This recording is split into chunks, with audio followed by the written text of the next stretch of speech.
এই কারণে বলেন ওয়ালাকাদ কাররামনা বানি আদম, দুনিয়ার জমিনে সবচেয়ে সম্মান আমি রব্বে কারীম একমাত্র বান্দাকে দান করলাম। আসমানের নিচে জমিনের উপরে বান্দার মতো সম্মানিত আর কেউ নাই। এ মুসলমান, আসমানের চাইতেও দামি বানাইলাম বান্দাকে, জমিনের চাইতেও দামি বানাইলাম বান্দাকে, পাহাড়ের চাইতেও দামি বানাইলাম বান্দাকে, এত এত সম্মান দিলাম। নবী করিম সাল্লাল্লাহু আলাইহি সাল্লাম বলেন, এই কাবা বাইতুল্লাহর দিকে তাকায় তাকায় আল্লাহর হাবিব একদিন ডাক দিয়া বলেন, এ বাইতুল্লাহ, তোর সম্মান মালিকের কাছে হাজার হাজার গুণে বেশি, এত বেশি এত বেশি, সারা দুনিয়ার যত ইমানদার মুমিনরা আছে সব মুমিনরা কোটি কোটি লক্ষ লক্ষ টাকা খরচ করে একবারের জায়গায় 2 বার 10 বার কোনোদিন অন্য কোনো প্রাসাদ দেখতে যায় না, কিন্তু বাইতুল্লাহ এমন ঘর যে ঘরটা বান্দা তাওয়াফ করার জন্য প্রতি বছর লক্ষ লক্ষ টাকা খরচ করে যায়, এরপরও মনের তামান্না কোনোদিন দূর হয় না। এত দামি একটা ঘর। আল্লাহ পাক বলেন, মান দাখালাহু কানা আমিনা, এই ঘরে কোন বান্দা যদি প্রবেশ করে আমি আল্লাহ বলে দিলাম নিরাপদ। বান্দাকে আমি আল্লাহ সম্পূর্ণ নিরাপদ বানায় দিলাম। হুদুদে হারামের মধ্যে বান্দা ঢুকবে, বান্দা নিরাপদ। আল্লাহ নবী সাল্লাল্লাহু আলাইহি ওয়াসাল্লাম এত বাদ দিয়ে বলতেছেন, এ বাইতুল্লাহর কাবা, কোন বান্দা যখন এই বাইতুল্লাহ হারামের ভিতরে ঢুকে 1 ওয়াক্ত নামাজ পড়বে, 1 রাকাত নামাজ পড়লে আল্লাহ পাক 1 লক্ষ রাকাতের সওয়াব দান করে দিবে। এত সম্মানিত ঘর বাইতুল্লাহ। বাইতুল্লাহর ব্যাপারে রাসূল বলেন, এ কাবা, বাইতুল্লাহ তোমার সম্মান মালিকের কাছে অনেক। তুমি কি জানো তোমার সম্মান এত বেশি হওয়ার পর এই যে তোমার চতুর্দিকে আল্লাহর বান্দারা তাওয়াফ করে, হে বাইতুল্লাহ, তোমার সম্মান এত বেশি হওয়ার পর একজন ইমানদার বান্দা, যে বান্দাটা তোমার ঘরে তাওয়াফ করে, আমার আল্লাহ পাক রব্বুল আলামিনের দরবারে তোমার চাইতেও একজন ইমানদারের দাম আরো 1000 গুণে বেশি সম্মানে। একটা ইমানদারের দাম মালিকের কাছে বাইতুল্লাহর চাইতেও বেশি না কম? জোরে বলেন, বেশি না কম? এই মানুষকেই আল্লাহ পাক রব্বুল আলামিন কত সম্মানিত বানাইলেন। অন্যদিকে আল্লাহ পাক বলেন, সৌন্দর্যের দিক থেকেও বান্দাকে দামি বানাইলাম। লাকাদ খালাকনাল ইনসানা ফি আহসানি তাকওয়িম, সবচাইতে উত্তম চমৎকার চেহারা দিয়া বান্দারে বানাইলাম। ইন্নামা আমরুহু ইযা আরাদা শাইআ আই ইয়াকুলা লাহু কুন ফায়াকুন। আল্লাহ পাক রব্বুল আলামিন বলে, হে বান্দা, আসমান যখন বানানোর ফিকির আমি আল্লাহ করলাম, জমিনটা বানানোর ফিকির করলাম, পাহাড়টা বানানোর ফিকির করলাম, গোটা দুনিয়াকে আমি আল্লাহ বানানোর ফিকির যখন করলাম, কিচ্ছু বলা লাগে নাই। আমি আল্লাহ পাক একটা মাত্র কথা বললাম, কুন, সঙ্গে সঙ্গে ফায়াকুন। আল্লাহ পাক কোরআনে বর্ণনা করেন, ইন্নামা আমরুহু ইযা আরাদা শাইআ আইয়াকুলা লাহু কুন ফায়াকুন। আসমান আর জমিন যা কিছু আছে আমি আল্লাহ বানানোর ইরাদা করলাম, তখন শুধুমাত্র বললাম হও, সঙ্গে সঙ্গে হয়ে গেল।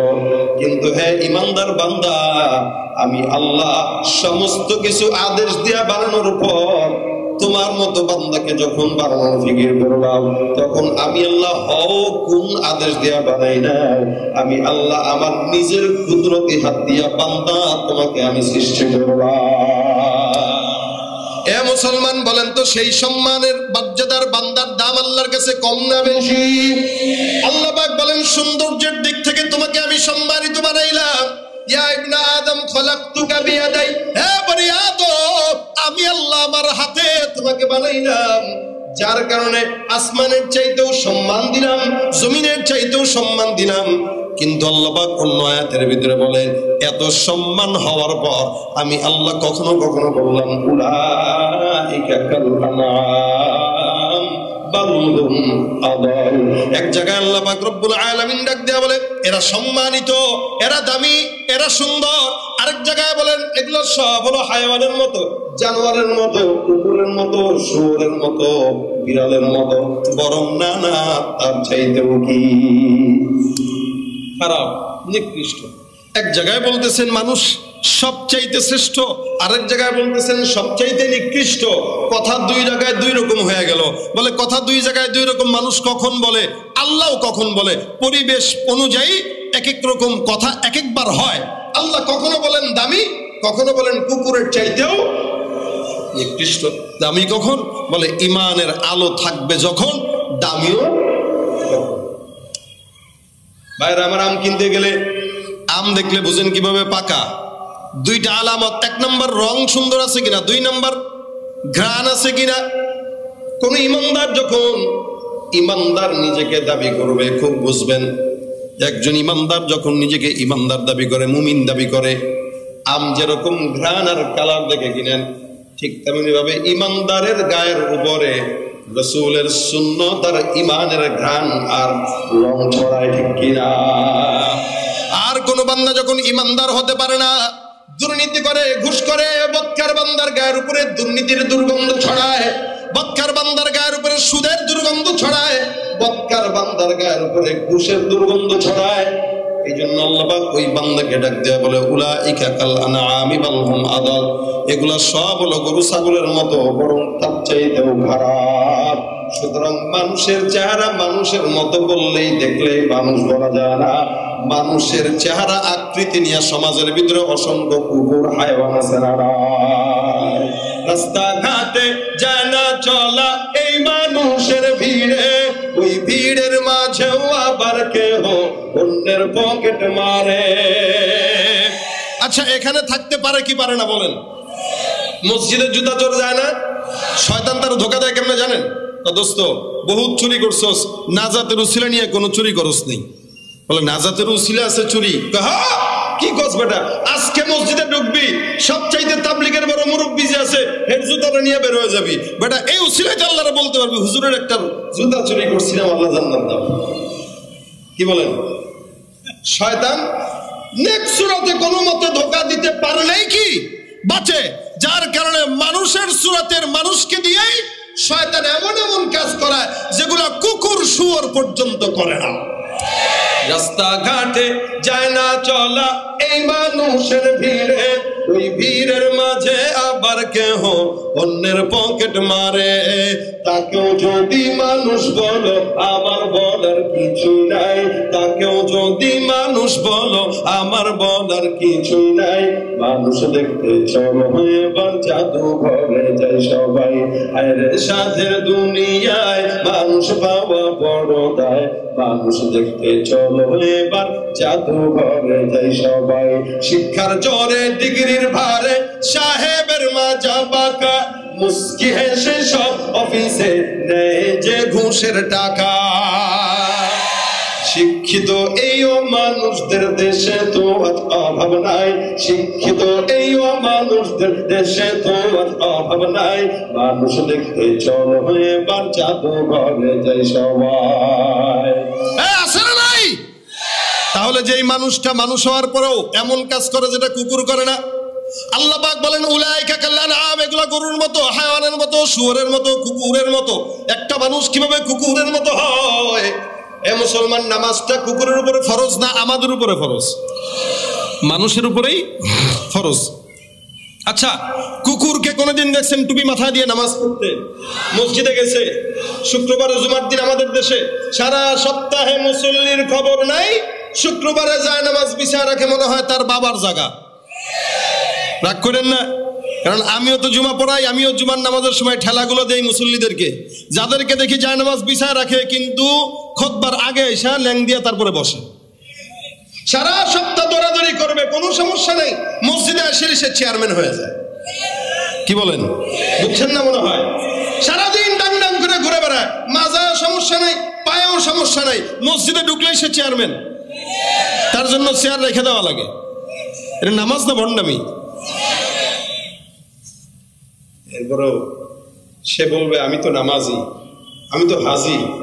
ও ভাই, কিছু কিছু মানুষ নামাজ পড়ে জান্নাতি হয়, কিছু কিছু মানুষ নামাজ পড়েও জাহান্নামী হয়। এখন মনে করবেন নামাজ পড়ে আবার কেমনে জাহান্নামী হয়? হ্যাঁ, নামাজ পড়েও জাহান্নামী হইতে পারে যদি চতুর্দিক থেকে বান্দাকে শয়তান সবসময় ঘেরাও করে রাখে।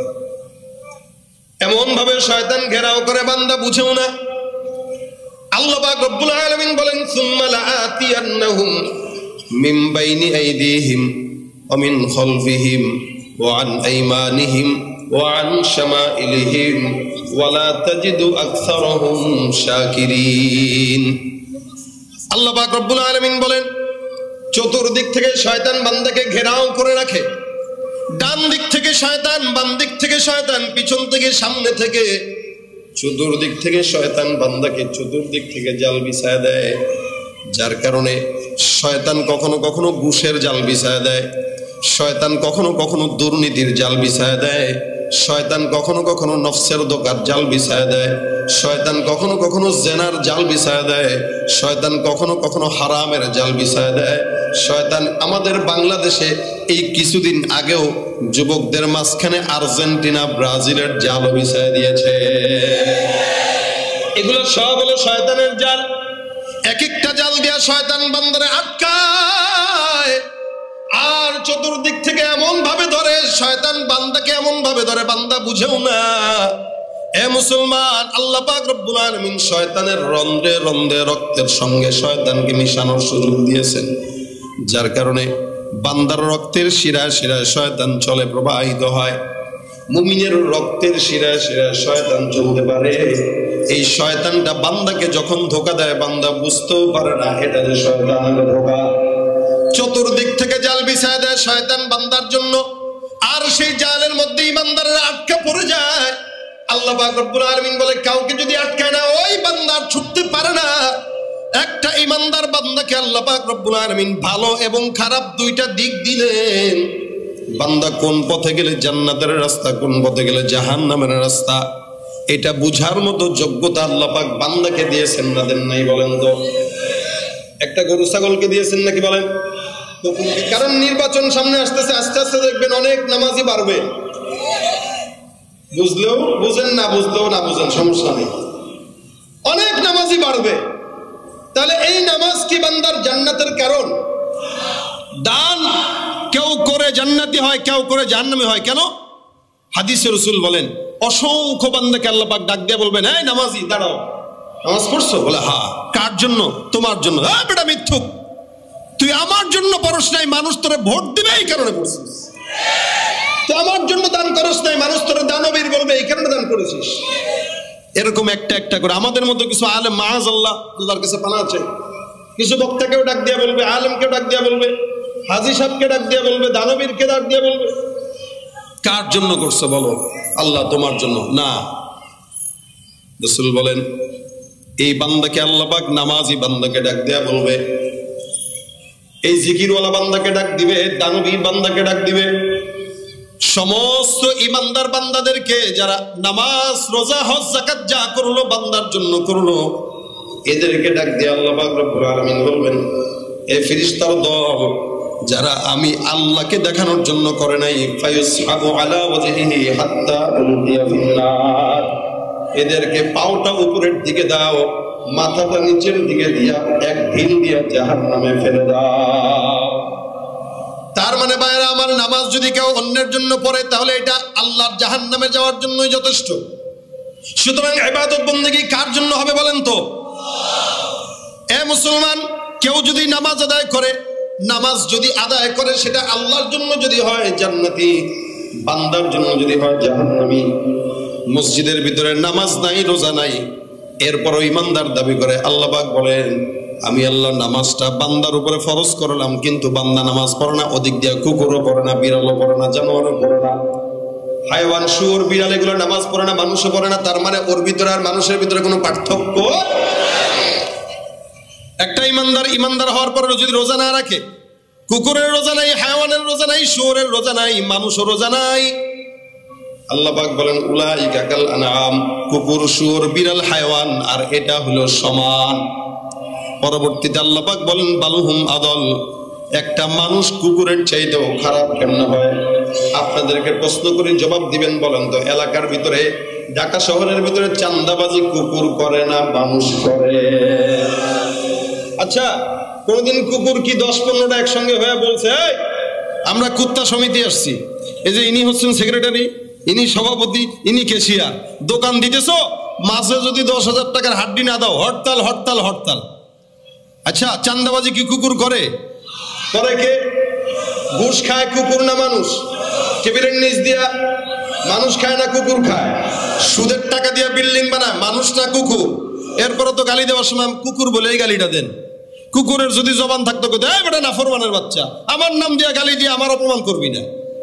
কি বলেন, ঠিক না? আমি কুকুর হইতে পারি, মাগার আমার মালিককে ভুলতে পারি না। আর তুই মানুষের বাচ্চা হওয়ার পরেও মালিককে ভুলে যাস।